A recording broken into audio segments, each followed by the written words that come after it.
안녕하세요. 편안한 노후 채널 시청자 여러분. 오늘 이야기는 남편의 비겁함과 시어머니의 끝없는 탐욕이 한 가정을 어떻게 파멸로 이끌었는지에 대한 충격적인 사연입니다. 결혼식 다음날 아침, 시어머니는 제게 대뜸 집세 1,000만 원을 내놓으라고 요구했습니다. 저는 그 자리에서 짐을 싸서 회사가 제공한 고급 아파트로 이사했고 몇 달 후 남편은 제 직장 앞으로 찾아와 무릎을 꿇었습니다. 지은아, 어머니가 쓰러지셨어.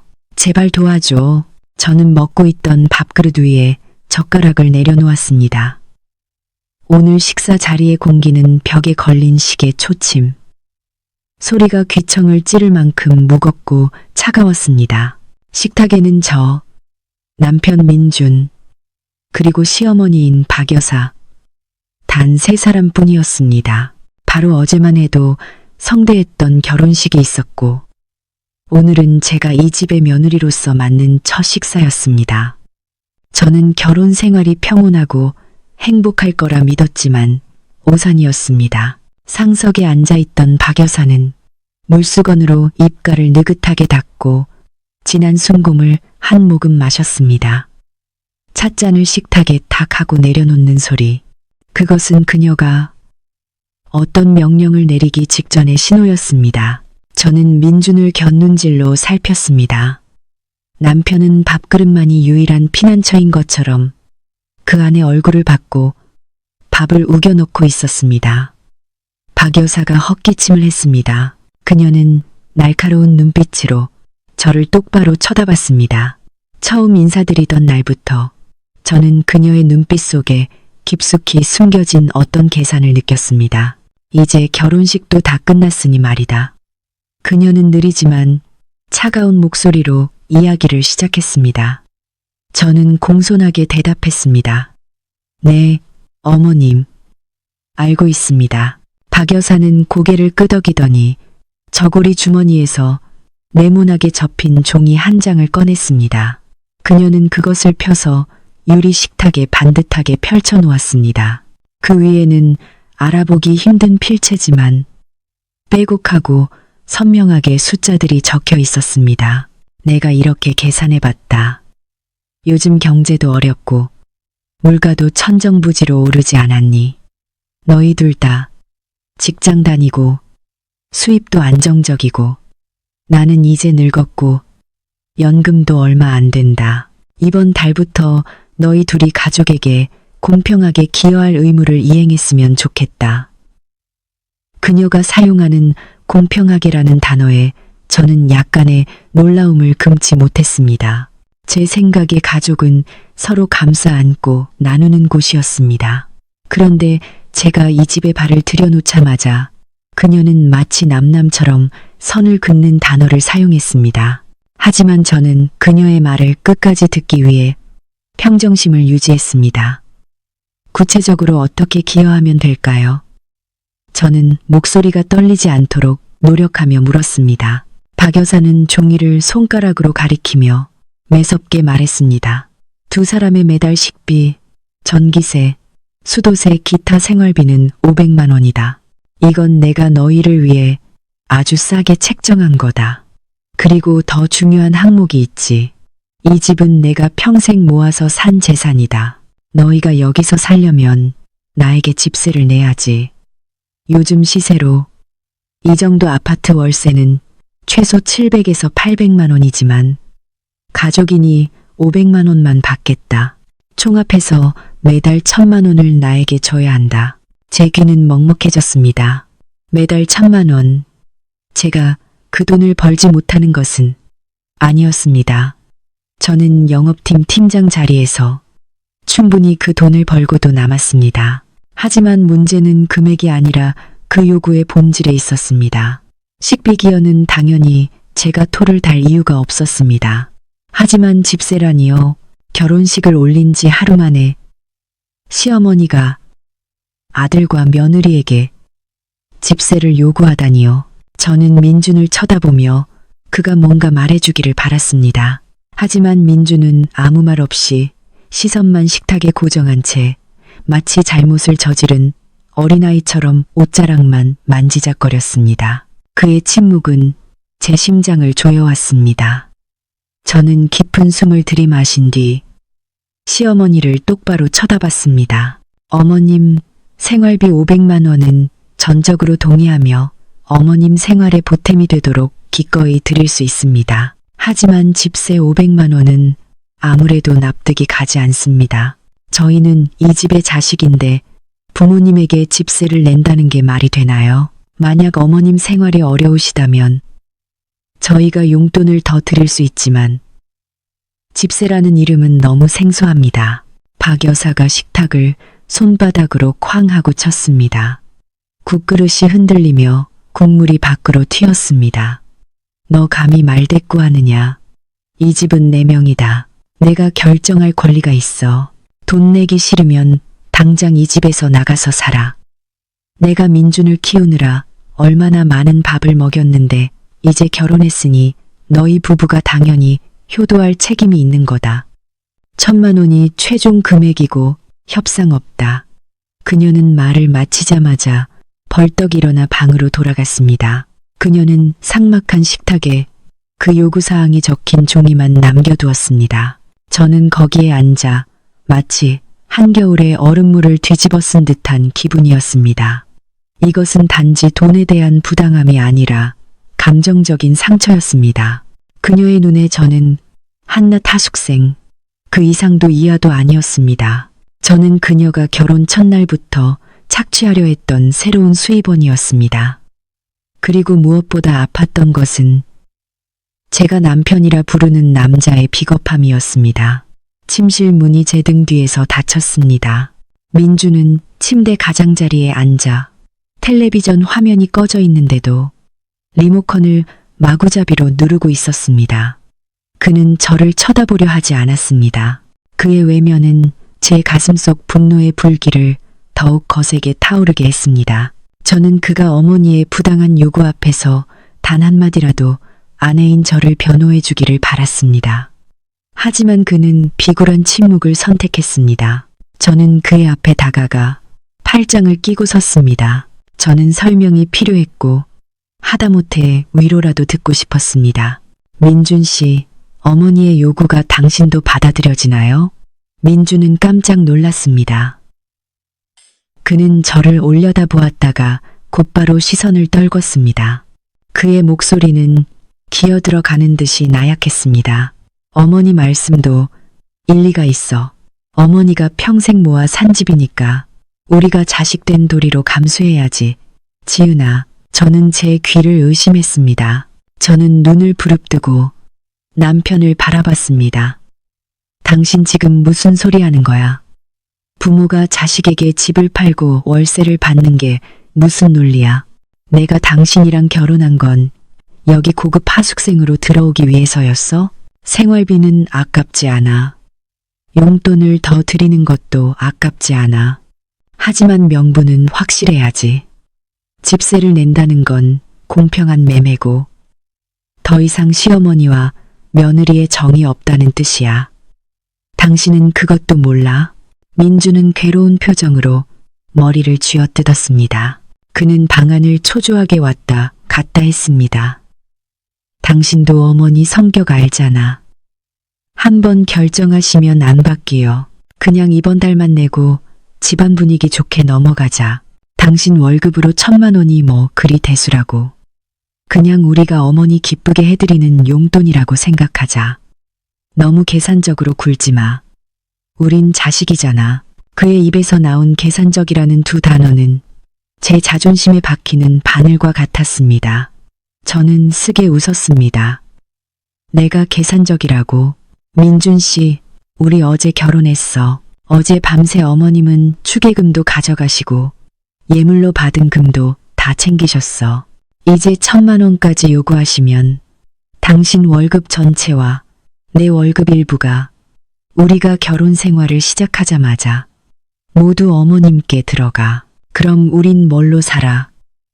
나중에 아이는 어떻게 키울 거야? 당신은 가장으로서의 고민을 해본 적은 있어? 민주는 말문이 막혔지만 고질적인 나약함으로 애써 변명하려 했습니다. 그는 제 손을 잡으며 애원했습니다. 제발, 지은아. 이번만 어머니를 좀 참아줘. 어머니 기쁘시게 해드리는 셈치고 어머니가 연세가 있으셔서 성격이 오락가락하잖아.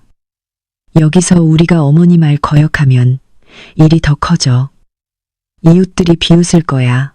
이번 달만 내고 내가 나중에 천천히 어머니께 말씀드려 볼게. 저는 그의 손을 뿌리쳤습니다. 식탁에서 보여준 그의 냉랭함과 지금 보여주는 비굴한 태도는 저를 더욱 역겹게 만들었습니다. 저는 문제가 탐욕스러운 시어머니뿐 아니라 주관 없는 바로 이 남편에게 있음을 깨달았습니다. 그는 자신의 안위를 위해 아내의 권리와 감정을 기꺼이 희생할 준비가 되어 있었습니다. 그는 아내를 잃을까봐 두려워하기보다는 어머니를 두려워했습니다. 당신이 언제쯤 말씀드릴 생각이야. 어머니가 나를 길거리에 내쫓을 때까지. 민준, 정신 차려.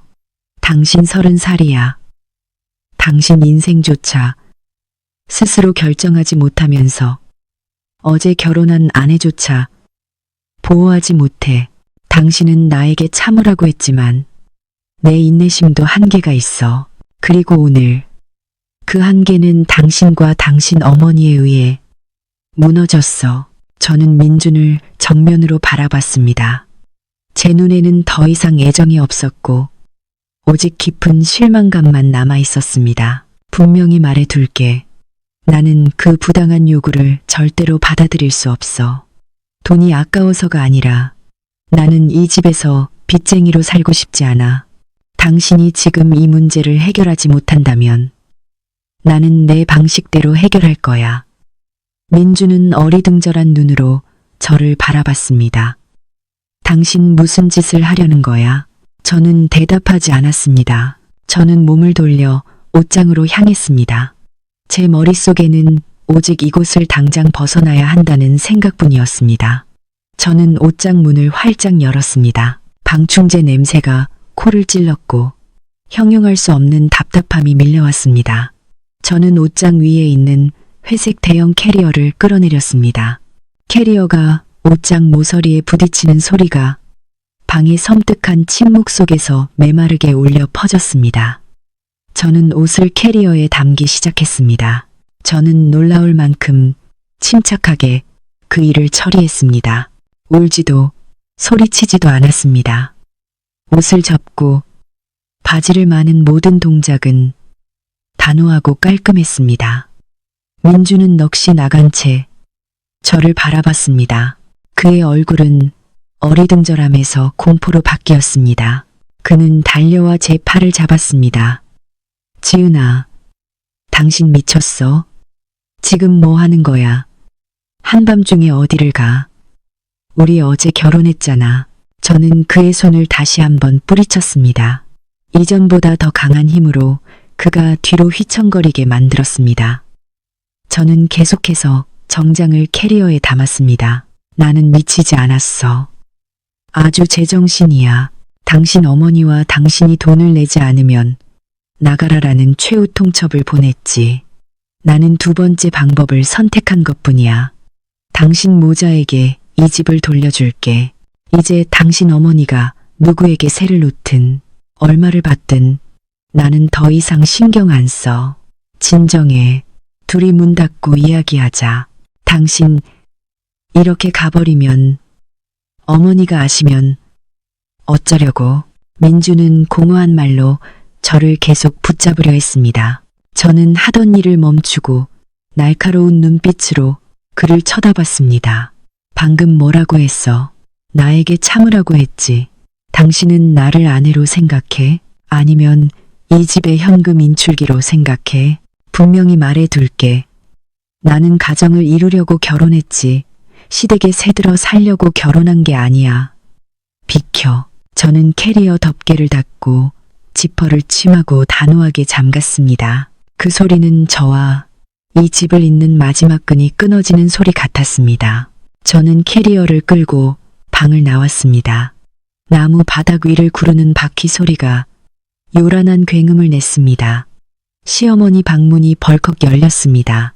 박 여사는 실크 잠옷 차림으로 나타났고 분노로 얼굴이 굳어 있었습니다. 그녀는 제 손에 들린 캐리어와 넉나간 민준의 얼굴을 보고 상황을 즉시 파악했지만 걱정 대신 경멸 가득한 비웃음을 흘렸습니다.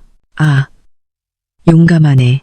돈 이야기 나오니까 바로 도망가겠다고 협박하는 거니? 시집 오자마자 아가씨 행세하려고 해. 내가 나를 협박할 수 있을 거라고 생각해?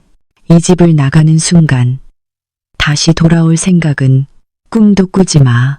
나는 너처럼 무례하고 분수를 모르는 며느리는 절대 들이지 않아. 저는 그녀를 마주 보고 섰습니다. 제 등은 꼿꼿했습니다. 저는 더 이상 평소에 움츠렸던 며느리가 아니었습니다. 어머님, 쫓아낼 필요 없습니다. 제가 스스로 나갑니다. 이 집은 어머님께서 잘 보존하시라고 돌려드립니다. 제가 여기서 먹은 밥값은 얼마 안 되지만 집세는 다른 분께 받으세요. 안녕히 계세요. 저는 캐리어를 끌고 현관으로 곧장 향했습니다. 박 여사는 격분했습니다. 그녀는 제 얼굴에 손가락질을 하며 쉰 목소리로 소리쳤습니다. 내가 감히 나한테 이렇게 말해? 민준아. 너는 거기 서서 네 아내가 난동 부리는 걸 구경만 할 거니? 네가 아내 교육 못 시키면 내가 시켜야지. 민준은 방문 앞에서 쪼그라들어 있었습니다. 그는 감히 앞으로 나서지도 못했고 어머니를 변호하거나 아내를 잡지도 못했습니다. 그는 두 여성의 충돌 앞에서 완전히 마비되었습니다. 이 순간 그의 침묵은 이 잘못된 결혼 생활에 대한 가장 명확한 답변이었습니다. 저는 민준을 단 한 번도 돌아보지 않았습니다. 현관문을 열고 밖으로 나섰습니다. 밤바람이 얼굴을 차갑게 때렸지만 제 정신은 그 어느 때보다 맑았습니다. 저는 철문을 쾅 하고 닫았습니다. 금속이 부딪히는 소리는 작은 골목 전체에 울려 퍼졌습니다. 저는 캐리어를 끌고 큰 길로 걸어나가 택시를 잡았습니다. 거리는 텅 비어 있었고 누런 가로등 불빛이 저의 고독한 그림자를 비췄습니다. 하지만 이상하게도 저는 두렵거나 외롭지 않았습니다. 오히려 안도감을 느꼈습니다. 마치 하루 만에 짊어진 수천 근의 바위를 가슴에서 내려놓은 것 같았습니다. 저는 택시에 올라타 회사 근처 호텔 주소를 말했습니다. 차는 굴러가며 화려하지만 인간적인 정이라고는 없는 3층 집을 뒤로 남겨두었습니다. 저는 이제부터 진정한 싸움이 시작될 것임을 알았습니다. 밤 11시에 저는 호텔방에 체크인했습니다. 작고 깨끗하며 은은한 흰 조명이 비추는 방은 그 커다란 집이 줄 수 없었던 안정감을 주었습니다. 저는 침대에 털썩 주저앉았습니다. 온몸은 얼어붙을 듯 차가웠지만 정신은 팽팽한 활시위처럼 긴장되어 있었습니다. 제 휴대폰이 끊임없이 울렸습니다. 민준에게서 온 수십 통의 부재중 전화. 저는 받지 않았습니다. 더 이상 무의미한 변명을 듣고 싶지 않았습니다. 전화를 꺼두려고 할 때 화면에 아버지의 이름이 떴습니다. 심장이 덜컥 내려앉았습니다. 이 시간에 시골에 계신 부모님은 분명 주무시고 계실 텐데 불길한 예감이 엄습했습니다. 저는 떨리는 손으로 통화 버튼을 눌렀습니다. 여보세요, 아버지. 저예요. 수화기 너머에서 아버지의 떨리고 흐느끼는 목소리가 들려왔습니다. 지은아, 너 어디니? 어쩌다 일이 이렇게 됐니? 얘야. 저는 깜짝 놀랐습니다. 아버지, 진정하시고 말씀해 주세요. 무슨 일이에요? 어머니의 울음 섞인 목소리가 전화기를 타고 넘어왔습니다. 우리 딸, 어떡하니? 네, 시어머니가 방금 전화해서 아빠 엄마에게 온갖 욕을 다 하셨어. 제 몸에 피가 끓어오르는 것 같았습니다. 저는 휴대폰을 꽉 쥐어 손가락 마디가 하얗게 질렸습니다. 어머님이 부모님께 뭐라고 하셨어요? 아버지는 분노를 억누르며 상황을 설명했습니다. 제가 집을 나간 직후 박 여사가 앙심을 품고 유선전화 연락처에서 부모님의 번호를 찾아낸 것이었습니다. 그녀는 한밤중에 시골로 전화를 걸어 안부 인사도 없이 독서를 쏟아냈습니다. 그녀는 저희 집안이 복이 없고 자식 교육을 잘못 시켰다고 했습니다. 저를 시어머니를 거역하고 신혼 첫날 밤에 바람나서 집 나간 폐륜적인 딸이라고 욕했습니다. 저희 집안이 사기꾼이며 돈을 뜯어내려고 하자가 있는 딸을 시집 보냈다고까지 말했습니다. 그 여자가 너를 만든 곳으로 돌려보내라고 하더구나. 아버지의 목소리는 분함으로 매여 있었습니다. 저희 부모님은 평생 교사로 사시다가 은퇴하셨습니다. 청렴하게 사시며 가풍을 지키셨기에 마을 사람 모두의 존경을 받았습니다. 그런데 이제 늙고 힘이 없는 나이에 딸 하나 때문에 그 뻔뻔한 여자에게 모욕적인 말을 들어야 한다니요. 눈물이 쏟아져 내렸습니다. 저는 나약해서가 아니라 부모님께 죄송하고 그 집안이 저희 가족의 명예를 짓밟은 것에 대한 증오심 때문에 울었습니다. 아버지, 어머니, 그 여자 말도 안 되는 소리 듣지 마세요. 저는 잘못한 거 없어요. 제가 집을 나온 건 그 여자가 매달 1,000만 원의 집세와 생활비를 내라고 요구했기 때문이에요. 저는 거절했고 지금 안전하게 호텔에 있어요. 내일 제가 이 문제를 확실하게 해결할 테니 부모님 걱정하지 마시고 더 이상 울지 마세요. 제가 부모님 마음고생 시켜드려 죄송합니다. 저는 부모님을 안심시키기 위해 최대한 침착하게 말했습니다. 한참 설득한 끝에 부모님은 어느 정도 진정하셨지만 모욕당한 고통은 여전히 남아 있었습니다. 전화를 끊고 저는 어둠 속에서 조용히 앉아 있었습니다. 저의 분노는 이미 다른 상태로 변해 있었습니다. 바로 냉정하고 잔혹한 결심이었습니다. 만약 그 여자가 저만 욕했다면, 하지만 그녀가 감히 저의 부모님을 건드리고 저희 가족의 명예를 훼손했다면 저는 절대 용서할 수 없었습니다. 민주는 계속해서 문자를 보냈습니다. 돌아와줘. 어머니는 잠깐 화나신 거야. 어머니께 한마디 사과하면 끝날 일이야. 저는 그 문자를 읽고 코웃음을 쳤습니다. 사과해야 할 사람은 당신 어머니와 당신이야. 하지만 당신들에게는 더 이상 그런 기회가 없을 겁니다. 박 여사의 오늘 밤 행동은 이 결혼 생활에 공식적으로 종지부를 찍었습니다. 저는 더 이상 망설이거나 미련을 가질 필요가 없었습니다. 내일 저는 제가 해야 할 일을 할 것입니다. 다음 날 아침 저는 일찍 일어나 단정한 정장으로 갈아입었습니다. 거울에 비친 제 얼굴은 밤새 잠을 못 자 약간 수척했지만 눈빛은 확고한 결의로 빛나고 있었습니다.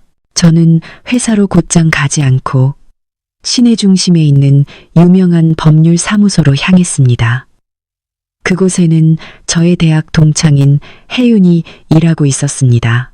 혜윤은 제가 이렇게 일찍 나타난 것에 놀라워했습니다.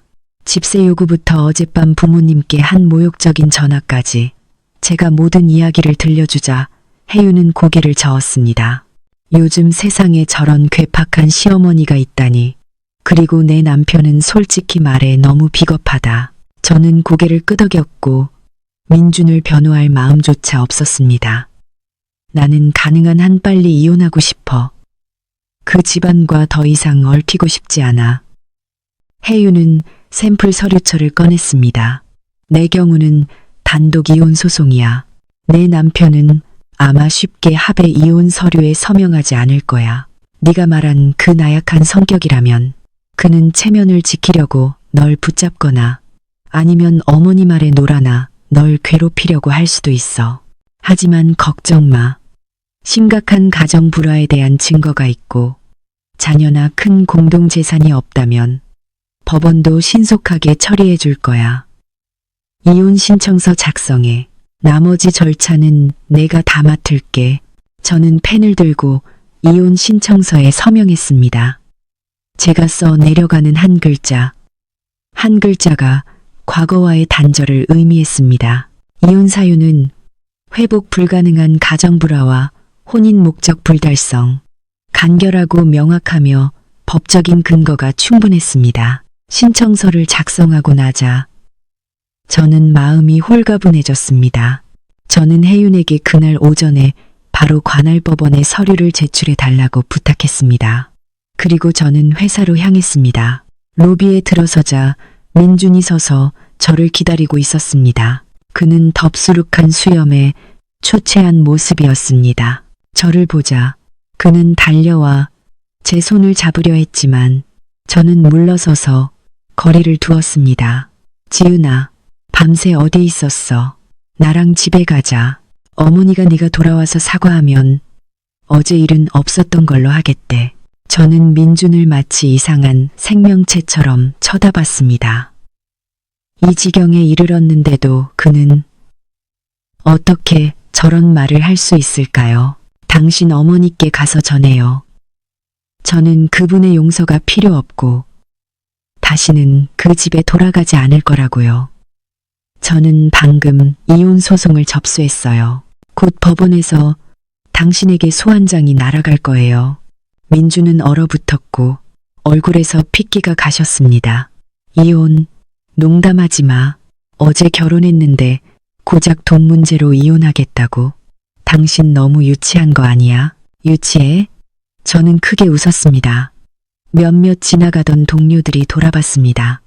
당신 어머니가 내 부모님을 모욕한 걸 유치하다고 불러? 당신이 비겁하게 아내가 쫓겨나는 걸 지켜본 걸 사소한 일이라고 불러?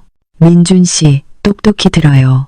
내가 이혼하는 건 돈 때문이 아니라 나는 당신 가족의 삶의 방식을 경멸해. 나는 당신을 경멸해. 이 정도면 충분히 명확해. 저는 말을 마치고 그를 지나쳐 엘리베이터 쪽으로 곧장 걸어갔습니다.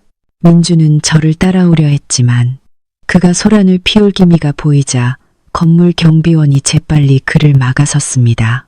저는 닫히는 유리문 너머로 민준을 바라봤습니다. 그는 무력하고 작아 보였습니다. 제 인생은 이 순간부터 새로운 페이지로 넘어갔습니다. 저는 다시는 누구에게도 저와 제 가족을 짓밟게 두지 않을 것입니다. 저는 저 자신을 위해 자랑스럽고 자유로운 삶을 살 것입니다. 저는 12층에 있는 새로운 아파트로 캐리어를 끌고 들어갔습니다. 이곳은 저희 회사가 고위 직원들에게 우선권을 준 고급 주상복합이었습니다. 아파트는 45평 남짓이었지만 스마트하게 설계되었고 햇살이 가득했습니다. 그리고 가장 중요한 것은 이곳이 저의 자유로운 공간이라는 사실이었습니다. 저는 발코니 문을 열었습니다. 거센 바람이 깔끔하게 묶은 제 머리카락을 날렸습니다. 아래의 번잡한 도시를 내려다보며 저는 깊은 숨을 들이마셨습니다. 이곳의 공기는 민준의 집에서 느껴졌던 답답함, 향냄새, 그리고 비난의 말들보다 훨씬 맑고 상쾌했습니다. 시집에 발을 들여놓자마자 저는 가족의 온기를 느끼기도 전에 도망쳐야 했습니다. 저는 모든 행동을 조심해야 했고 시어머니의 비위를 상하게 할까봐 두려워했습니다. 저는 민준이 난처해질까봐 걱정했습니다. 하지만 이제 저는 해방되었습니다. 저는 바로 짐 정리와 청소를 시작했습니다. 저는 가장 좋아하는 비취색 침구 세트를 샀습니다. 박 여사는 이 색깔이 칙칙하다고 비난했었습니다. 저는 작업대 위에 밝게 빛나는 노란 장미꽃 한 병을 꽂았습니다. 저는 스스로 간단한 계란 라면을 끓여서 제가 가장 좋아하는 드라마를 보면서 맛있게 먹었습니다. 아무도 제가 젓가락질하는 방식을 지적하지 않았고 아무도 국이 짜다거나 싱겁다고 불평하지 않았으며 아무도 집세를 요구하지 않았습니다. 제 휴대폰은 낯선 번호의 문자 메시지로 계속 울렸습니다. 저는 그게 제가 차단한 민준의 공식 번호가 아닌 다른 번호라는 것을 알고 있었습니다. 내용은 여전히 사과와 제게 돌아와 달라는 애원이었습니다. 그는 어머니가 화가 풀렸다고 말했습니다. 그는 이웃들이 수군거린다고 말했습니다. 그는 제가 해주는 밥이 그립다고 말했습니다. 저는 대충 훑어보고 바로 삭제했습니다. 그 말들은 이제 제게 쓰레기나 다름없었습니다. 다음 날 아침, 저는 완전히 새로운 태도로 회사에 출근했습니다. 저는 더 이상 새벽 5시에 일어나 온 가족의 아침 식사를 준비하기 위해 시장에 갈 필요가 없었습니다. 저는 6시 30분에 여유롭게 일어나 몇 가지 운동을 하고 가볍게 화장을 한 후 차를 몰고 출근했습니다. 동료들은 모두 제가 오늘 훨씬 더 생기 있고 밝아 보인다고 칭찬했습니다. 사장님이 저를 방으로 불렀습니다. 그는 두꺼운 서류철을 저에게 건네주었습니다. 지은 씨, 이건 외국 파트너와의 협력 프로젝트입니다. 개인적으로 힘든 일이 있다는 걸 알지만 저는 당신의 능력을 믿습니다. 이 계약을 성사시키면 공석인 영업 부장 자리는 당신의 것입니다. 저는 단호한 눈빛으로 두 손으로 서류철을 받았습니다. 믿어주셔서 감사합니다. 사장님, 실망시키지 않겠습니다. 개인적인 문제는 이미 해결했습니다. 이제부터는 일에 100% 전념할 것입니다. 저는 불나방처럼 일에 몰두했습니다. 밤 9시, 10시까지 일하고 돌아왔지만 전혀 피곤함을 느끼지 못했습니다. 바쁨은 슬픔과 공허함을 잊게 해주었습니다. 저는 숫자와 비즈니스 전략 속에서 기쁨을 찾았습니다. 저는 여성에게 가장 안전한 버팀목은 오직 확고한 경력뿐임을 깨달았습니다. 남자는 우리를 배신할 수 있지만 내가 스스로 이룬 능력과 돈은 절대 배신하지 않습니다. 한 달 후, 저는 법원으로부터 소환장을 받았습니다. 오늘은 첫 번째 조정 기일이었습니다. 저는 변호사 혜은과 함께 조정실로 들어갔습니다. 민주는 이미 그곳에 앉아 있었는데 수척해진 모습이 눈에 띄었습니다. 셔츠는 구겨져 있었고 눈 밑은 다크서클로 어두웠습니다. 제가 없는 삶이 그가 상상했던 것만큼 쉽지 않았던 모양입니다. 중년의 판사님은 돋보기를 통해 우리 둘을 바라봤습니다. 두 분 다 젊고 결혼한 지 며칠 만에 별거하셨는데 정말 이혼해야 할 만큼 불화가 심각한가요? 민준 씨는 의견이 있습니까?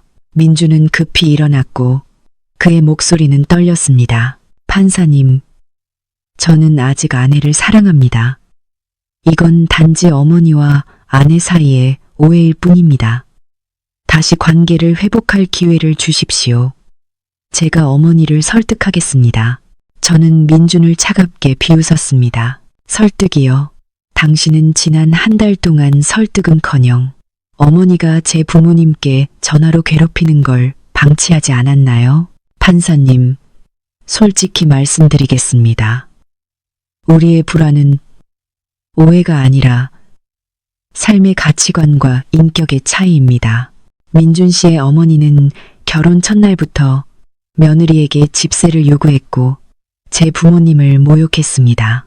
그리고 민준 씨는 나약해서 아내를 지켜주지 못했습니다. 저는 이런 남편과 살 수 없습니다. 저는 단호하게 이혼을 원합니다. 변호사 혜윤은 우리가 수집한 증거를 판사님께 제출했습니다. 그것은 아버지께서 녹음해 두신 박 여사가 부모님을 욕설하는 통화, 녹취 파일이었습니다. 아버지께서는 낯선 전화는 녹음하는 습관이 있었습니다. 그리고 민준이 어머니의 돈 요구를 인정하는 문자 메시지도 있었습니다. 판사님은 서류를 검토하며 눈살을 찌푸렸습니다. 그는 엄한 눈빛으로 민준을 바라봤습니다. 민준 씨, 시어머니가 집세를 요구하고 사돈에게 모욕을 주는 행위는 도덕과 전통적인 가족 윤리에 맞지 않습니다. 당신은 남편으로서 갈등을 해결하지 못하고 아내가 상처받게 했다면 큰 책임이 있습니다. 민주는 고개를 숙였고 더 이상 변명할 말이 없었습니다. 제가 단호하게 신청 철회를 거부하면서 조정은 결렬되었습니다. 2달 후 법원에서 최종 판결이 내려졌습니다. 우리에게 자녀가 없었고 공동재산도 거의 없었기 때문입니다.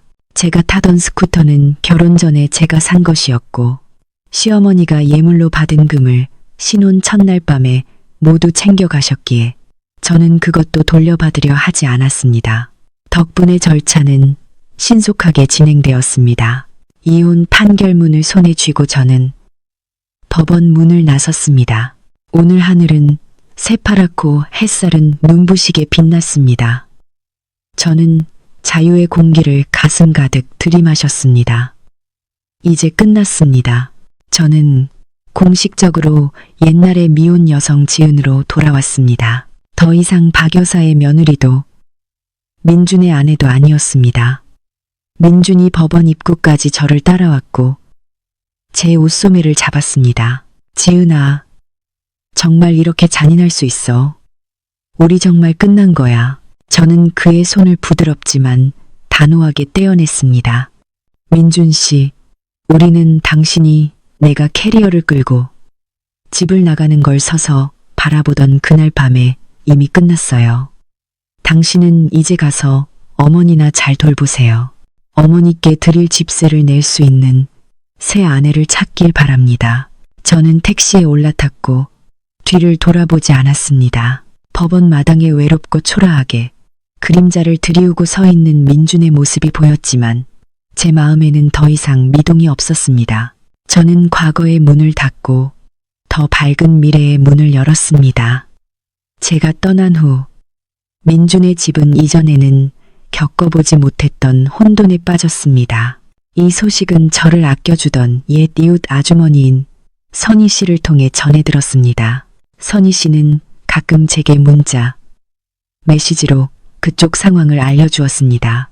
이제는 전 시어머니가 된 박 여사는 며느리를 얻어 밥상을 받고 집을 깨끗하게 치우며 살 줄 알았지만 제가 떠나자마자 모든 것을 스스로 해야 했습니다. 그녀는 원래 게으르고 남에게 의존하는 성격이었기 때문에 집은 금세 엉망이 되었습니다. 먹고 난 그릇들은 민준이 씻어주기를 기다리며 싱크대에 시큼한 냄새를 풍기며 쌓였습니다. 민준은 인생의 염증을 느껴 술을 마시고 늦게 들어왔기 때문에 그릇들은 날마다 쌓여갔습니다. 거실은 먼지가 가득했고 더러운 옷들이 소파 위에 아무렇게나 던져져 있었습니다. 이전에 따뜻하고 맛있는 집밥은 시장에서 급하게 사온 반찬이나 대충 끓인 라면으로 대체되었습니다. 박 여사는 잔소리를 시작했습니다. 네가 이 집이 돼지우리 같지 않니? 내 마누라가 떠났으면 네가 알아서 청소라도 해야지. 퇴근하면 방에 쏙 들어가 버리고. 술에 취한 민주는 어머니의 잔소리를 듣고 폭발했습니다. 어머니, 그만하세요. 어머니가 그녀를 쫓아낸 거잖아요. 어머니가 그 말도 안 되는 1,000만 원을 요구하지 않았다면 집이 이 꼴이 되지 않았을 거라고요. 따뜻한 밥은 싫고 돈만 원하셨죠. 이제 돈이나 안고 사세요. 내가 감히 네 어미에게 대들어. 그 남편 버린 년 때문에 내가 돈을 달라고 한 건 다 너를 위해서였어. 요즘 여자들 무서워. 돈 챙겨서 바람나서 도망가면 너만 빈털털이 될 거 아니야. 박 여사는 목에 핏대를 세우며 반박했습니다. 두 모자는 밥 먹듯이 싸웠습니다. 그들의 욕설은 동네 전체에 울려 퍼졌고 이웃들은 혀를 찼습니다. 이전에는 집이 평화로운 것을 보고 박 여사가 복이 많다고 칭찬했지만 이제는 이 광경을 보고 수군거리기 시작했습니다. 그들은 박 여사의 탐욕이 아들의 행복을 산산조각 냈다고 말했습니다. 문제는 여기서 끝나지 않았습니다. 저의 기여금과 민준의 상실감으로 인한 성과 저하로 가정경제는 어려워지기 시작했습니다. 사치스러운 생활에 익숙했던 박 여사는 돈이 부족해지자 다시 민준에게 돈을 더 요구하기 시작했습니다. 민준이 돈이 없다고 하자 그녀는 다시 그를 무능하다고 욕했습니다. 민준은 현실에서 도피하기 위해 술에 더욱 의존했습니다. 그는 예전에 깔끔하고 온순한 회사원이 아니라 지저분하고 성마른 남자가 되었습니다. 술에 취할 때마다 그는 휴대폰으로 우리의 옛 사진들을 보며 흐느꼈습니다. 하지만 모든 것이 너무 늦었습니다. 그의 나약함은 자신의 행복이라는 대가를 치러야 했습니다. 전 시댁의 어둠과는 대조적으로 저의 삶은 날개를 단 듯이 상승하고 있었습니다. 유해한 결혼 생활의 짐을 벗어던진 것은 제 정신을 편안하게 하고 지성을 그 어느 때보다 명료하게 만들었습니다. 사장님께서 맡기신 외국 파트너와의 협력 프로젝트는 눈부신 성공을 거두었습니다. 저는 이사회와 파트너 대표단 앞에서 설득력 있는 프레젠테이션을 했습니다. 자신감과 유창한 영어 실력, 그리고 철저한 준비 덕분에 저는 회사에 수백만 달러에 달하는 계약을 안겨주었습니다.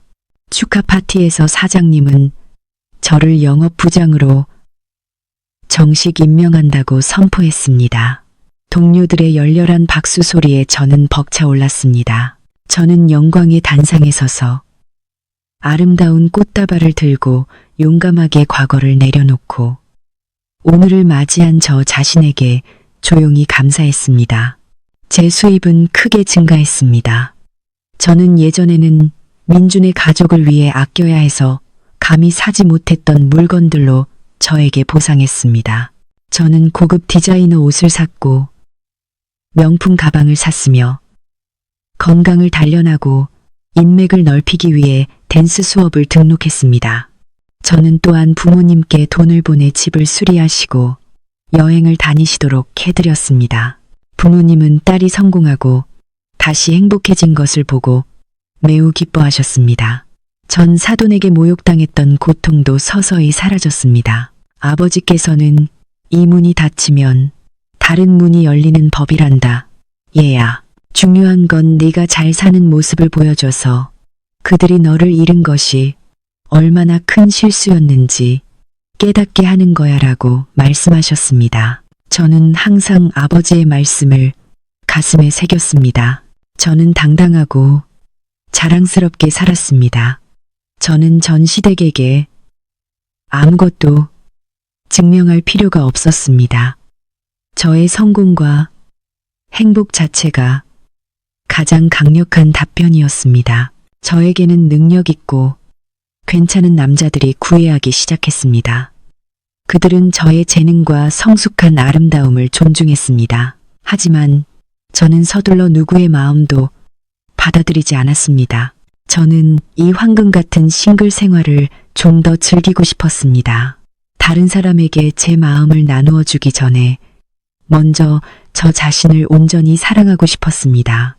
제가 승진하고 명품을 산 소식은 곧 박 여사의 귀에 들어갔습니다. 세상은 참 좁았습니다. 박 여사의 먼 친척 한 명이 제 회사에서 청소 일을 하고 있었던 것입니다. 이모는 원래 소문을 좋아하는 사람이어서 박 여사에게 자세한 상황을 일러바쳤습니다. 언니, 지은이가 요즘 완전히 떴어. 어제는 회사 차가 마중 나와서 출근하는 걸 봤어. 온통 명품 옷에 수천만 원짜리 가방을 들고 다니더라. 큰 계약 단에서 부장으로 승진했대. 월급이 몇 천만 원은 될 거래. 박 여사는 이 말을 듣고 얼굴색이 변했습니다. 그녀는 자기 귀를 믿을 수 없었습니다. 뭐라고? 그 계집애가 그렇게 됐다고? 분명 사장하고 불륜을 저지르거나 불법적인 일을 하는 걸 거야. 그의 능력으로 뭘 하겠니? 입으로는 그렇게 말했지만 박 여사의 마음속에는 극도의 질투가 끓어올랐습니다. 그녀는 후회했습니다. 그녀는 자신의 손으로 쫓아낸 돈 찍어내는 기계가 아까웠습니다. 그녀는 만약 제가 아직 집에 있었다면 그 몇천만 원의 월급이 모두 자신의 통장으로 들어왔을 것이라고 계산했습니다. 그녀는 마음껏 쇼핑하고 동네 사람들에게 자랑할 수 있었을 것입니다. 질투는 박 여사를 더욱 앙심 품게 만들었습니다. 그녀는 동네를 돌아다니며 저를 험담하기 시작했습니다. 그녀는 동네 입구 쉼터에 앉아 아주머니들에게 입을 비축거리며 말했습니다. 에이, 그 여자 대단한 줄 알지 마세요. 우리 집의 덕을 본 겁니다. 우리 집에서 지낼 때 내가 밥 해주고 뒷바라지 해줬으니까 승진할 힘이 생긴 거지. 이제 돈 좀 벌었다고 남편을 버리고 늙은 시어머니를 버려? 그 배은망덕한 여자. 나중에 벌 받을 거야. 아주머니들은 이 말을 듣고 반신반의했습니다. 몇몇은 박 여사에 동조하며 저를 비난했습니다. 하지만 사정을 아는 사람들은 그저 비웃을 뿐이었습니다. 그들은 박 여사의 탐욕스럽고 교활한 성격을 잘 알고 있었기 때문에 그녀의 말을 완전히 믿지 않았습니다. 뒷담화에 그치지 않고 박 여사는 제 회사까지 찾아가 소란을 피울 음모를 꾸몄습니다. 그녀는 제가 체면을 중시해서라도 돈을 주고 입막음을 하거나 아니면 최소한 동료들 앞에서 저에게 망신을 주면 속이 시원할 거라고 생각했습니다. 어느 맑은 아침, 제가 중요한 회의를 준비하고 있을 때 안내데스크에서 전화가 왔습니다. 지은 부장님, 시어머니라고 주장하는 아주머니가 로비에 서서 부장님을 만나자고 난리입니다. 고함을 치고 있는데 내려오지 않으시면 위로 올라오겠다고 협박하세요. 저는 미간을 찌푸렸습니다. 박 여사가 아직도 포기하지 않았단 말인가? 좋습니다. 만약 그녀가 연극을 하고 싶다면 저는 그녀에게 그녀의 탐욕과 무지함이 치러야 할 대가를 알게 해줄 무대를 마련해 줄 것입니다. 저는 옥매무새를 가다듬고 심호흡을 한 후 엘리베이터로 향했습니다. 엘리베이터가 1층에 멈추고 문이 열리자 제 눈에 들어온 것은 안내데스크의 혼란스러운 광경이었습니다. 박 여사는 팔짱을 끼고 경비원들에게 큰 소리로 고함을 치고 있었습니다. 그녀는 검은색 한복 차림의 머리에는 수건을 쓰고 손에는 비닐 바구니를 들고 있었습니다. 그녀는 동정심을 얻기 위해 일부러 촌스럽고 불쌍한 모습을 연출하고 있었습니다. 너희들 비켜. 내가 내 며느리를 만나야 해. 그 은혜 모르는 지은이 남편과 늙은 시어머니를 버리고 바람나서 도망친 년이야. 이제 부자가 됐다고 인정도 다 잊어버려? 사람들아, 모두 보세요. 직원들과 고객들이 모여들어 수군거리기 시작했습니다. 저는 엘리베이터에서 걸어 나왔습니다. 제 하이힐이 대리석 바닥을 걷는 소리는 단호하게 울려 퍼졌습니다. 무슨 일이죠? 제가 위압감 있는 목소리로 말하자 모두가 침묵했습니다. 박 여사는 돌아섰고 지금의 저의 우아하고 권위 있는 모습에 잠시 멈칫했습니다. 하지만 곧바로 그녀는 바닥에 드러누워 비통하게 울기 시작했습니다. 아이고, 하늘이시여. 이 땅이시여. 내가 평생 모은 돈으로 결혼시켜주고 며느리로 들였는데 어쩜 저럴 수가. 늙은 어미는 약 살 돈도 없어 병들어 누워있는데 자기는 여기서 호의호식하고 그녀는 가슴을 쿵쿵 치며 울었습니다. 그녀의 연기는 너무 훌륭해서 사정을 모르는 사람들은 모두 측은하게 생각했습니다. 모든 시선은 의심과 비난이 섞인 채 저에게 쏠렸습니다. 저는 평온하고 침착한 표정으로 그녀에게 다가갔습니다. 저는 그녀를 일으켜 세우지 않고 그저 내려다봤습니다. 박 여사님, 연극은 충분히 하셨나요? 여긴 시장이 아니라 문명화된 일터입니다. 당신 마음대로 할 수 있는 곳이 아니에요. 박 여사는 고개를 들고 저를 노려봤습니다. 네가 감히 발뺌해? 네가 남편 버린 건 엄연한 사실이야. 너 우리 집 돈 다 빼돌리고 도망갔지. 사람들아, 이 여자의 본색을 봐주세요. 저는 싸늘하게 웃었습니다. 제가 당신 집 돈을 빼돌렸다고요? 아니면 당신이 며느리인 저에게 매달 1,000만 원의 집세를 요구한 걸 기억하시나요? 당신이 한 말을 기억하십니까? 1,000만 원의 집세 이야기를 듣자 군중이 웅성거리기 시작했습니다. 박 여사는 잠시 당황했지만 애써 목소리를 높여 반박했습니다. 거짓말 마. 내가 언제 집세를 달라고 했어. 나는 생활비 분담을 말한 것뿐이야. 피 묻은 입으로 함부로 말하지 마. 저는 휴대폰을 꺼냈습니다. 다행히도 그날 식사 자리에서 그녀의 이상한 태도를 보고 직감적으로 저는 녹음 버튼을 눌러두었습니다. 저는 휴대폰을 안내데스크 직원들이 배경 음악을 틀 때 쓰는 무선 스피커에 연결했습니다. 증거가 필요하시죠? 모두 이 녹음 파일을 들어보세요. 이것은 저희가 결혼 후 첫 식사 자리에서 나눈 대화입니다. 제가 재생 버튼을 누르자 박 여사의 시끄럽고 날카로운 목소리가 로비 전체에 선명하게 울려 퍼졌습니다. 이 집은 내가 평생 모아서 산 재산이다. 너희가 여기서 살려면 나에게 집세를 내야지. 총합해서 매달 1,000만 원을 나에게 줘야 한다. 돈 내기 싫으면 당장 이 집에서 나가서 살아. 로비는 순식간에 조용해졌습니다.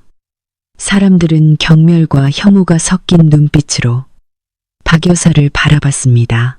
그녀가 저를 모함했던 말이 바로 그녀의 목소리로 폭로된 것입니다. 이어서 저는 두 번째 녹음 파일을 재생했습니다. 그것은 그녀가 제 부모님에게 욕설을 퍼붓는 통화였습니다. 그 집안 복이 없어. 자식 교육 못 시킨 년. 내가 만든 곳으로 돌려보낼 거야.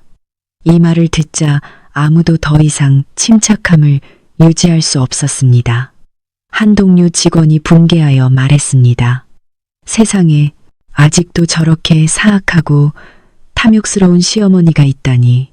며느리에게 집세를 요구하고 사돈에게 모욕을 주고서도 여기에 와서 떼를 쓴다고요? 박 여사의 얼굴은 새빨개졌다가 핏기가 사라졌습니다. 그녀는 제가 이렇게 치밀할 줄은 몰랐습니다. 그녀는 허둥지둥 일어나 제 휴대폰을 빼앗으려 했지만 경비원들이 재빨리 그녀를 막아섰습니다. 당장 여기서 나가주세요.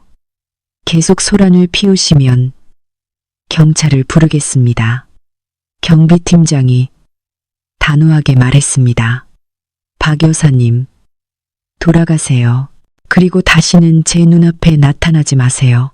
당신에게 남아있던 마지막 존중심마저 오늘로 완전히 사라졌습니다. 박 여사는 경비원들의 호송을 받으며 굴욕적으로 문 밖으로 끌려 나갔습니다. 사람들의 비난과 수군거리는 소리는 그녀의 헛된 자존심에 수천 개의 바늘처럼 박혔습니다. 박 여사는 회사 건물 밖보도 블록에 주저앉아 통곡했습니다. 그녀는 민준에게 전화를 걸어 데리러 오라고 했습니다. 근무 중이던 민준은 조퇴를 하고 급히 달려왔습니다. 길가에 주저앉아 있는 어머니와 그 주변을 맴도는 사람들의 호기심. 어린 시선을 보자 민준은 극심한 수치심을 느꼈습니다. 그는 어머니를 부축해 일으켰습니다. 어머니, 대체 여기서 뭐 하시는 거예요? 제가 회사에 가지 말라고 말씀드렸잖아요. 박 여사는 아들을 보자 모든 분노를 그에게 쏟아냈습니다. 그녀는 길거리에서 민준의 뺨을 세게 때렸습니다. 이 쓸모없는 놈아, 내 마누라가 온 동네 사람들 앞에서 네 어미에게 모욕을 줬는데 너는 멀쩡하냐? 너는 아직도 그 여자를 감싸. 민준은 뺨을 감싸쥐고 고통으로 말을 잇지 못했습니다. 그는 어머니를 집으로 데려갔습니다. 길을 따라 박 여사는 지은을 저주하고 민준을 질책하는 것을 멈추지 않았습니다. 집에 도착하자 민준은 소파에 털썩 주저앉았습니다. 어수선하고 차가운 집은 그의 우울함을 더욱 깊게 만들었습니다. 그는 지은이 있을 때의 평온했던 나날, 맛있었던 밥과 깨끗했던 집을 떠올렸습니다. 그의 나약함과 어머니의 탐욕이 모든 것을 망쳤습니다. 그는 여전히 집안을 왔다 갔다 하며 중얼거리는 어머니를 쳐다봤습니다. 살면서 처음으로 민주는 친어머니에게 혐오감을 느꼈습니다. 어머니, 제발 그만 좀 하세요. 계속 욕한다고 뭐가 해결돼요. 지은이 말이 맞아요. 다 어머니가 돈에 욕심내서 이 지경이 된 거라고요. 민주는 절망적으로 소리쳤습니다. 박 여사는 흠칫 놀랐습니다. 수년 동안 순종했던 아들이 감히 자신에게 큰 소리를 치다니요. 아, 이 녀석이 잘 가라. 내 마누라 따라가 버려. 내가 죽어야 너희가 속 시원하겠구나. 박 여사의 분노는 극에 달했습니다. 그녀는 원래 고혈압이 있었지만 불규칙한 약 복용과 최근 외식과 기름진 음식으로 인해 건강이 많이 약해져 있었습니다. 민준과의 싸움 후 그녀는 화를 식히기 위해 화장실로 들어갔습니다. 민준은 거실에 앉아 술병을 꺼내 마셨습니다. 갑자기 그는 화장실에서 큰 소리를 들었습니다. 무거운 물체가 바닥에 떨어지는 듯한 쾅 하는 소리였습니다. 어머니, 무슨 일이에요? 민준이 소리쳤지만 아무도 대답하지 않았습니다. 불길한 예감이 들어 민준은 문을 두드렸습니다. 문이 안에서 잠겨 있어. 그는 있는 힘을 다해 문을 부수고 들어갔습니다. 눈앞의 광경에 그는 얼어붙었습니다. 박 여사는 축축한 화장실 바닥에 쓰러져 있었고 눈은 뒤집히고 입은 한쪽으로 비뚤어져 있었습니다. 그녀는 헛소리를 내려고 했지만 소리가 나오지 않았습니다. 어머니, 어머니, 정신 차리세요. 민주는 공포에 질려 어머니를 안았습니다. 그는 떨리는 손으로 구급차를 불렀습니다. 구급차는 요란한 사이렌 소리를 내며 그 조용한 동네의 밤을 갈랐고 박 여사를 싣고 떠났습니다. 민주는 구급차에 앉아 차가운 어머니의 손을 꼭 잡았습니다. 그의 눈에서는 눈물이 쉴 새 없이 흘러내렸습니다. 그는 방금 전에 어머니에게 큰 소리를 낸 것을 후회했습니다. 그녀가 아무리 잘못했더라도 그녀는 그의 어머니였습니다. 병원에서 의사는 박 여사가 광범위한 뇌출혈로 상태가 매우 위독하며 생명을 구하려면 즉시 수술해야 한다고 진단했습니다. 제때 수술하지 않으면 사망하거나 평생 식물인간으로 살아야 할 것이라고 했습니다. 늙은 의사는 안경을 밀어 올리며 민준을 안쓰럽게 바라봤습니다. 이 수술은 매우 복잡하고 비용이 많이 듭니다.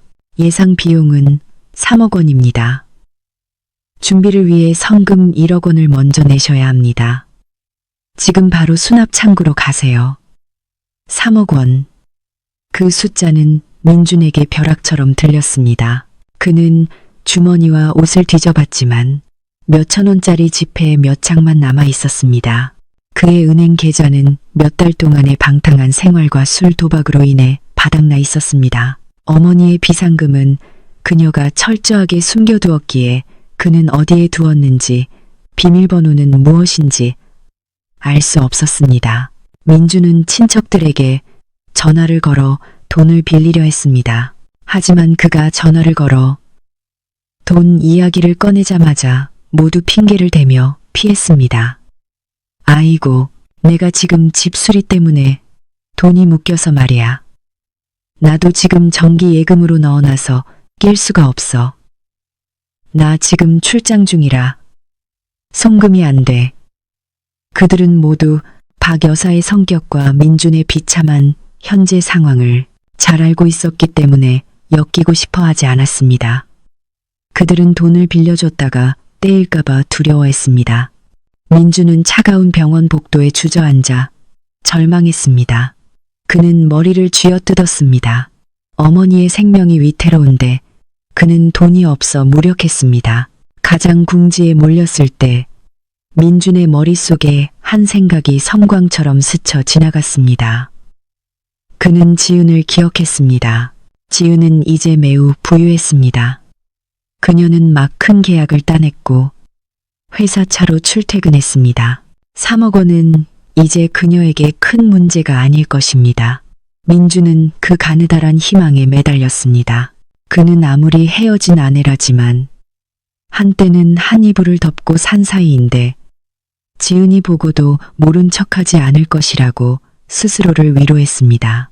민주는 벌떡 일어나 병원을 뛰쳐나갔습니다. 그는 오토바이를 미친 듯이 몰아지은이 살고 있는 고급 아파트 단지로 향했습니다. 그의 머릿속에는 지은에게 간청할 수천 가지 말이 정리되고 있었습니다. 그는 무릎을 꿇고 울고 지은이 돈을 내주기만 한다면 무엇이든 할 준비가 되어 있었습니다. 하늘에서 빗줄기가 쏟아지기 시작했습니다. 빗방울이 민준의 얼굴을 세차게 때렸지만 그는 아무것도 느끼지 못했습니다. 어머니를 잃을지도 모른다는 두려움과 전처에게 구걸해야 하는 수치심이 그의 마음속에서 뒤섞여 혼란을 일으켰습니다. 도착했지만 민주는 거주자 카드가 없어 경비원에게 제지당했습니다. 그는 자신이 가족이며 위급 상황이라고 울면서 간청한 끝에 경비원은 마침내 지은의 아파트로 전화를 걸어 확인해 보았습니다. 지은은 창가에서 책을 읽고 있다가 전화벨 소리를 들었습니다. 민준이 로비에서 만나자고 요구했다는 사실에 그녀는 놀랐습니다. 그녀는 거절하려고 했지만 경비원이 민준이 매우 초라해 보이고 어머니가 위독하다고 울고 있다고 말하는 것을 듣고 잠시 생각했습니다. 그녀는 그를 만나기로 동의했습니다. 그녀는 그가 무슨 짓을 할지 보고 싶었고 만약 정말 생사의 문제라면 인간적인 도리로서 드러나 봐야 한다고 생각했습니다. 엘리베이터 문이 열렸습니다. 비에 젖은 민준이 고급스러운 복도로 들어섰습니다. 그는 지은의 아파트 문 앞에 서서 떨리는 손으로 초인종을 눌렀습니다. 문이 열리고 지은이 크림색 실크 잠옷 차림으로 나타났습니다.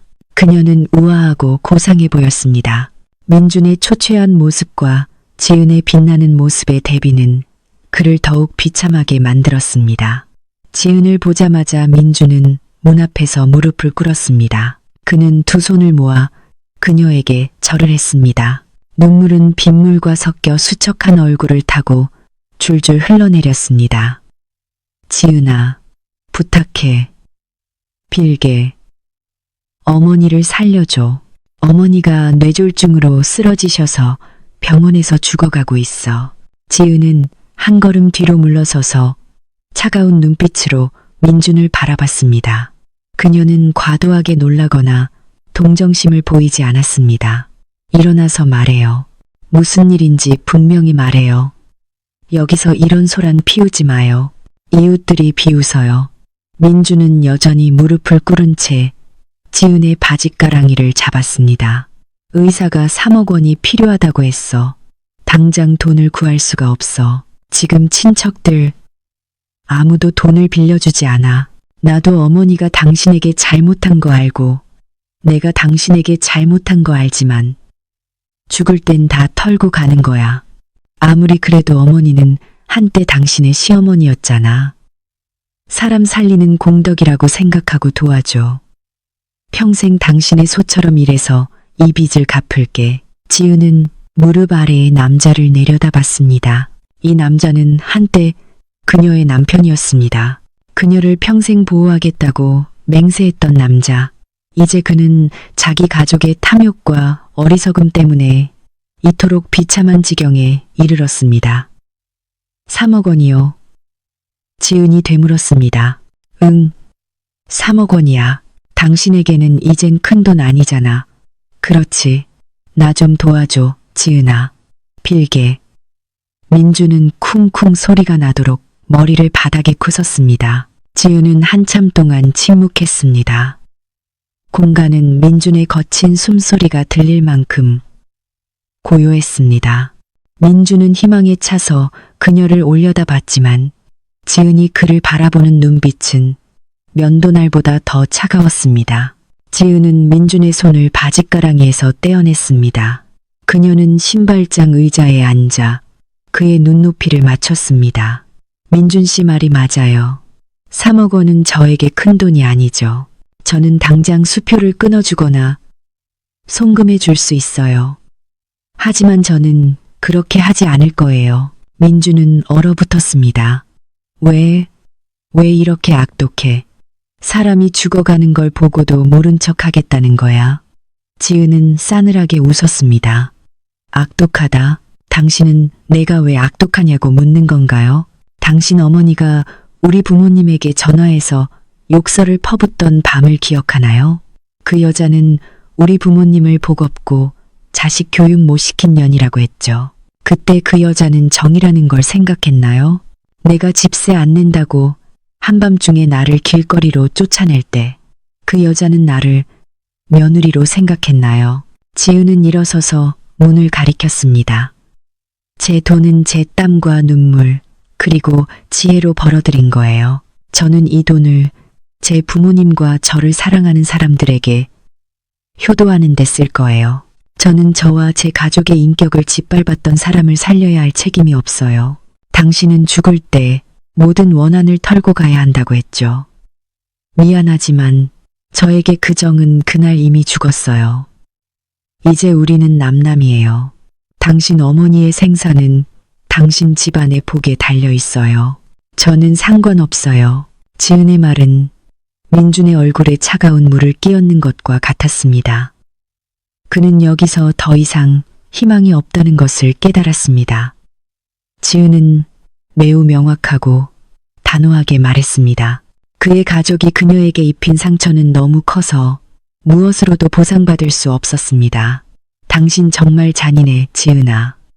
민주는 마지막으로 억울함을 토해냈습니다. 오늘 저의 잔인함은 당신들의 매정함이 만들어낸 거예요. 돌아가세요. 지은은 냉정하게 문을 닫았습니다. 민주는 영혼 없는 시체처럼 지은의 아파트 단지를 나섰습니다. 그는 병원으로 돌아왔습니다. 돈을 빌릴 수 없었으니 남은 방법은 하나뿐이었습니다. 집을 파는 것이었습니다. 어머니가 평생의 재산이라고 자랑하며 며느리에게 집세를 요구했던 그 3층 집은 이제 어머니의 목숨을 구하기 위해 팔려야 했습니다. 돈이 급했기 때문에 민주는 부동산 투기꾼들에게 헐값으로 집을 팔 수밖에 없었습니다. 30억 원이 넘는 가치의 집이 25억 원도 안 되는 가격에 금매로 처리되었습니다. 민주는 그 돈으로 병원비를 내고 어머니의 수술을 진행했습니다. 수술은 성공하여 박 여사의 생명은 건졌지만 후유증은 매우 심각했습니다. 그녀는 왼쪽 반신이 마비되었고 입이 비뚤어져서 말을 제대로 할 수 없었습니다. 그녀는 한자리에 누워 모든 개인적인 생활을 남의 도움에 의존해야 했습니다. 퇴원 후 민주는 깊은 골목에 있는 축축하고 비좁은 월세방을 구해 어머니와 함께 살았습니다. 집을 팔고 남은 돈은 어머니의 약값으로 사용하기 위해 저축했지만 재활치료 비용과 간병인 비용이 너무 커서 그 돈은 빠르게 줄어들었습니다. 민주는 우울하고 부끄러워 예전 회사를 그만두었습니다. 그는 대리운전을 하고 막노동을 하며 하루하루를 살았습니다. 하얗고 깔끔했던 사무직 청년은 이제 검게 그을리고 야위어 초라해졌습니다. 박 여사는 곰팡이 핀 천장을 바라보며 뜨거운 월세방에 누워 있었습니다. 눈물이 베개 위로 흘러내렸습니다. 그녀는 후회했습니다. 그녀는 넓고 시원했던 예전 집을 떠올렸습니다. 지은이 차려주던 맛있는 밥상을 기억했습니다. 만약 그녀가 탐욕스럽지 않았고 집세를 요구하지 않았다면 지금쯤 그녀는 착한 며느리의 보살핌 속에 평온한 가정을 이루고 있을 것입니다. 그녀 자신이 자신의 밥그릇을 깨뜨린 것입니다. 민준이 일하고 돌아와 피곤함에 짜증을 내며 그녀에게 소리칠 때 그녀는 그저 울기만 했습니다. 그녀는 아들에게 그리고 지은에게 미안하다고 말하고 싶었지만 그녀의 입은 굳어져 무의미한 헛소리만 내뱉을 뿐이었습니다. 이것은 그녀의 악행이 치러야 할 너무나 비싼 대가였습니다. 1년 후 저는 국제공항에 서서 밝은 빨간색 캐리어를 끌고 있었습니다. 오늘은 부모님과 함께 유럽 여행을 가는 날이었습니다. 오랫동안 꿈꿔왔던 여행을 이제야 실현하게 된 것입니다. 부모님의 환한 미소를 보자 제 마음은 유난히 따뜻해졌습니다. 제 현재의 삶은 더할 나위 없이 만족스러웠습니다. 저는 부모님이 원하실 때 함께 지낼 수 있도록 더 넓고 고급스러운 아파트를 구매했습니다. 제 경력은 꾸준히 발전하고 있었고, 저는 비즈니스에 대한 열정을 충족시키기 위해 작은 의류 매장도 열었습니다. 저는 또한 성숙하고 괜찮은 남자의 사랑을 받아들이기 위해 마음을 열었습니다. 그는 저의 비즈니스 파트너였고 저의 과거와 의지를 매우 존중해 주었습니다. 우리는 지금 서로를 알아가는 단계에 있으며 모든 것이 순조롭게 진행되고 있습니다. 비행기에 오르기 전 저는 우연히 SNS를 훑어보다가 공동 친구가 올린 민준의 사진을 보았습니다. 사진 속 민준은 대리운전, 기사 복장으로 길거리에서 노점에서 밥을 먹고 있었습니다. 그는 10년은 더 늙어 보였습니다. 저는 그 사진을 보고 더 이상 증오나 통쾌함을 느끼지 않았습니다. 저는 단지 연민을 느꼈습니다. 현재의 행복을 소중히 여길 줄 몰라 모든 것을 잃어버린 인생에 대한 연민이었습니다. 저는 휴대폰을 끄고 미소 지으며 보안 게이트를 통과했습니다. 과거는 정말로 잠들었습니다. 제 앞에는 넓고 아름다운 하늘이 기다리고 있었습니다. 저는 스스로 정직하고 당당하게 살아간다면 행복은 언제나 미소 지을 것이라고 믿습니다. 저의 이야기는 여기서 마무리되지만 모든 사람들에게 하나의 교훈을 남깁니다. 결혼은 두 사람의 노력으로 이루어져야 하며 가족 구성원 간의 존중이 필수적입니다. 돈과 이기심이 눈을 가리게 하지 마세요. 실수를 깨달았을 때는 이미 너무 늦을 수 있습니다. 마지막 순간까지 경청해 주신 시청자 여러분께 진심으로 감사드립니다. 다음 영상에서 뵙겠습니다.